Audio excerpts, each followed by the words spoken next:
안녕하세요. 부자가 되고 싶은 여러분, 혹시 10억 모은 사람들이 은행을 어떻게 활용하는지 궁금하신 적 없으세요? 단순히 은행에 돈을 넣어두는 것만으로는 더 이상 큰 수익을 기대하기 어렵다는 사실 혹시 알고 계셨나요? 과거에는 10억 원을 은행에 예치하면 월 280만 원이라는 엄청난 이자 수익을 기대할 수 있었지만 지금은 세금 떼고 나면 월 70만 원 정도에 불과하다고 해요. 기준금리 인하로 인해 예금 금리가 뚝 떨어지면서 이제 은행은 더 이상 돈을 불리는 주된 수단이 아니게 된 거죠. 하지만 10억 모은 사람들은 다릅니다. 이들은 은행을 단순한 저축 공간이 아니라 자신들의 자산을 관리하고 불려나가는 도구로 현명하게 활용하고 있어요. 오늘은 그들의 비밀스러운 은행 활용법, 그리고 자산을 효과적으로 불리는 노하우에 대해 자세히 이야기해보려고 합니다. 끝까지 함께 해주세요. 여러분, 부자하면 얼마가 떠오르세요? 과거에는 10억 원만 있어도 부자라는 소리를 들었지만 요즘은 좀 다르죠? 자산 인플레이션 심리가 반영되면서 20억 원 이상은 있어야 부자라고 생각하는 경향이 커지고 있습니다. 이런 시대에 10억 원을 모았다는 것은 정말 대단한 일이에요. 하지만 단순히 10억 원을 모았다고 끝나는 것이 아니라 이 돈을 어떻게 관리하고 불려나가는지가 훨씬 더 중요합니다. 특히 은행을 대하는 태도가 일반 사람들과는 확연히 차이가 나는데요. 10억 모은 사람들은 은행 예금만으로는 더 이상 돈이 불어나지 않는다는 현실을 정확히 인지하고 있습니다. 그래서 그들은 단순히 돈을 넣어두는 것을 넘어 자산 관리의 중요성을 누구보다 잘 알고 실천하고 있어요. 그들은 은행이 제공하는 다양한 금융 상품과 서비스를 자신의 자산 증식 목표에 맞춰 적극적으로 활용하며 때로는 은행의 전문가들과 상담하며 더욱 심층적인 재무 설계를 해나가기도 합니다. 단순히 돈을 맡겨두는 수동적인 자세가 아니라 능동적이고 전략적인 접근 방식을 취하는 것이죠. 그렇다면 10억을 모은 사람들이 가장 먼저 하는 일은 무엇일까요? 바로 소비 습관을 개선하는 것입니다. 재테크 전문가들이 한결같이 강조하는 부분인데요. 많은 사람들이 월급이 들어오면 쓸 것 다 쓰고 남는 돈을 저축하는 반면 10억 모은 사람들은 다르게 접근합니다. 월급이 들어오면 선저축 후 소비 원칙을 철저히 지키는 것은 물론 최소한의 생활비만 남기고 나머지는 모두 저축하는 습관을 들인다고 합니다. 어때요? 좀 극단적으로 들리시나요? 하지만 이런 강력한 절제와 저축 습관이 바로 종잣돈을 모으는 가장 확실한 방법입니다. 종잣돈이 없으면 투자도 불가능하니까요. 마치 나무를 심기 전에 비옥한 토양을 만들고 씨앗을 심을 준비를 하는 것과 같다고 할 수 있죠. 소비 습관을 개선하고 종잣돈을 마련하는 것이야말로 10억 모은 사람들이 부의 길로 들어서는 첫걸음입니다. 이들은 불필요한 소비를 줄이고 가치 있는 소비에 집중하며 매 순간 자신의 지출이 목표 달성에 어떤 영향을 미치는지 끊임없이 고민합니다. 이러한 습관은 단순히 돈을 모으는 것을 넘어 삶의 전반적인 만족도를 높이는 데도 기여합니다. 어느 정도 종잣돈이 모이면 다음 단계는 무엇일까요? 바로 투자입니다. 물론 투자는 소비 패턴이 완전히 잡힌 후에 시작하는 것이 중요해요. 소비가 불안정하면 투자를 하다가도 급전이 필요해 손해를 보고 팔아야 하는 상황이 생길 수 있기 때문이죠. 10억을 모은 사람들은 주식이나 코인 투자 등 다양한 투자처를 고려하지만 절대 섣불리 시작하지 않습니다. 그들은 꾸준히 지식을 습득하고 시장의 흐름을 읽으려고 노력해요.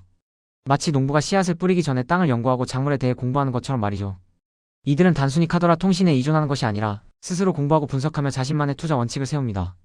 성공적인 투자자들은 시장의 소음에 흔들리지 않고 자신만의 확고한 기준을 가지고 투자를 결정합니다. 이를 위해 경제 서적을 읽고 투자 관련 강의를 듣고 전문가들의 의견을 경청하며 끊임없이 배우는 자세를 유지하죠. 이러한 지식 습득과 분석 능력이야말로 성공적인 투자를 위한 가장 중요한 열쇠라고 할 수 있습니다. 섣부른 투기는 재앙을 초래하지만 충분한 지식을 바탕으로 한 투자는 부의 증식으로 이어질 수 있다는 것을 그들은 잘 알고 있습니다. 자, 여기서 중요한 질문 하나 더 해볼게요. 10억 원을 가지고 은퇴하면 평생 편안하게 살 수 있을까요? 매달 300만 원씩 소비한다고 가정했을 때 물가 상승률을 고려하면 이 돈이 얼마나 지속될 수 있을까요? 생각보다 길지 않을 수 있습니다.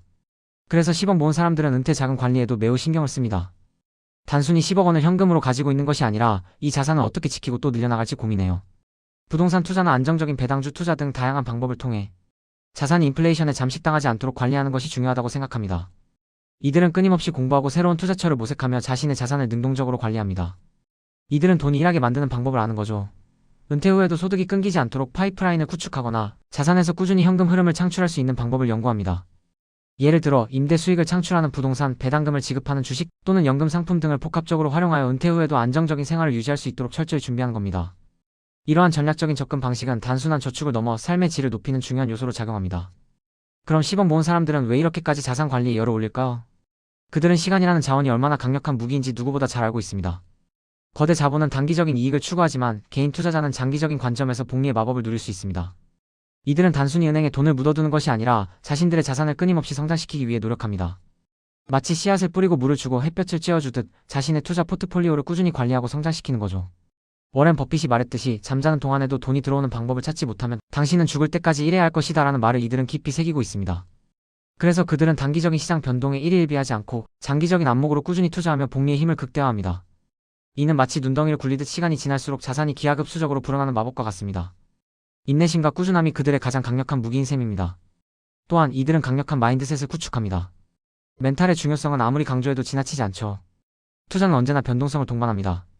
시장이 흔들릴 때마다 일희일비한다면 장기적인 성공은 어렵겠죠? 10억 모은 사람들은 이런 위기 상황에서도 흔들리지 않는 단단한 멘탈을 가지고 있습니다. 그들은 투자를 단순한 돈벌이 수단이 아니라 자신을 성장시키는 과정으로 이해하고 있어요. 마치 운동선수가 훈련을 통해 근육을 단련하듯 투자 경험을 통해 자신의 그릇을 키워나가는 겁니다. 심지어 투자의 실패조차도 배움의 기회로 삼는 긍정적인 태도를 가지고 있습니다. 예상치 못한 상황에 직면했을 때 당황하기보다는 문제를 분석하고 해결책을 찾아 다음 투자에 반영하는 것이죠. 이러한 강한 정신력과 유연한 사고방식은 그들이 어떠한 어려움 속에서도 좌절하지 않고 앞으로 나아갈 수 있게 하는 원동력이 됩니다. 그리고 인생의 중요한 이벤트를 예측해서 각 시점에 맞는 투자 기간과 전략을 세웁니다. 결혼, 내 집 마련, 자녀 교육, 은퇴 등 살면서 마주칠 수 있는 중요한 순간들을 미리 계획하고 그에 맞춰 자산을 배분하고 투자 전략을 수정하는 거죠. 단순히 묻지마 투자가 아니라 자신의 인생 계획에 맞춰 체계적인 투자를 진행하는 것입니다. 이처럼 철저한 계획은 불안정한 시장 속에서도 평정심을 유지하는 데 큰 도움이 됩니다. 예를 들어 자녀 교육 자금은 비교적 안정적인 상품에, 은퇴 자금은 장기적인 성장 잠재력이 있는 상품에 투자하는 등 목표 자금의 성격에 따라 포트폴리오를 다르게 구성하는 것입니다. 마치 오케스트라의 지휘자가 각 악기의 특성을 고려하여 아름다운 화음을 만들어내듯이 그들은 자신의 인생 목표라는 큰 그림 아래 다양한 금융 상품들을 조화롭게 배치하는 데 탁월합니다. 마지막으로 예측할 수 없는 리스크에 대비해 자산을 분산 투자합니다. 모든 달걀을 한 바구니에 담지 않듯이 이들은 속성이 다른 자산 23개에 나누어 투자함으로써 위험을 줄이고 안정적인 수익을 추구합니다. 예를 들어 부동산은 베이스캠프처럼 안정적인 기반을 제공하고 주식이나 암호화폐는 스노우픽처럼 높은 수익을 추구하는 전략을 사용할 수 있습니다. 이렇게 분산 투자를 통해 어떤 자산이 흔들려도 전체 자산이 크게 영향을 받지 않도록 관리하는 거죠. 이는 단순히 손실을 피하는 것을 넘어 위기 상황에서도 기회를 찾아낼 수 있는 유연성을 제공합니다. 한 자산에서 손실이 발생하더라도 다른 자산에서 수익이 발생하여 전체 포트폴리오의 균형을 유지할 수 있기 때문이죠. 이러한 분산 투자는 마치 배가 폭풍우를 만나도 쉽게 전복되지 않도록 여러 개의 독과 균형추를 두는 것과 같습니다. 이들은 끊임없이 자신의 포트폴리오를 점검하고 조정하며 변화하는 시장 상황에 유연하게 대처합니다. 여러분, 10억 모은 사람들의 은행 활용법은 단순히 은행 상품을 잘 이용하는 것을 넘어섭니다. 그들은 소비 습관을 개선하고 종잣돈을 모으고 꾸준한 지식 습득을 통해 투자에 임하며 장기적인 관점에서 자산을 관리하고 마인드셋을 단련합니다. 이 모든 것이 결국 끝까지 살아남는 것에 초점을 맞추고 있어요. 아무리 좋은 전략도 포기하면 아무 소용이 없으니까요. 여러분도 오늘부터 10억 모은 사람들의 지혜를 배워 현명한 자산 관리자가 되시길 바랍니다. 소비 습관 개선, 투자 공부, 그리고 장기적인 안목으로 꾸준히 자산을 불려나가세요. 저와 함께 꾸준히 노력하면 여러분도 분명 목표를 이룰 수 있을 거예요. 우리 함께 부자의 길로 나아가요. 구독과 좋아요, 알림 설정도 잊지 마세요. 다음 영상에서 더 유익한 정보로 찾아뵙겠습니다. 감사합니다.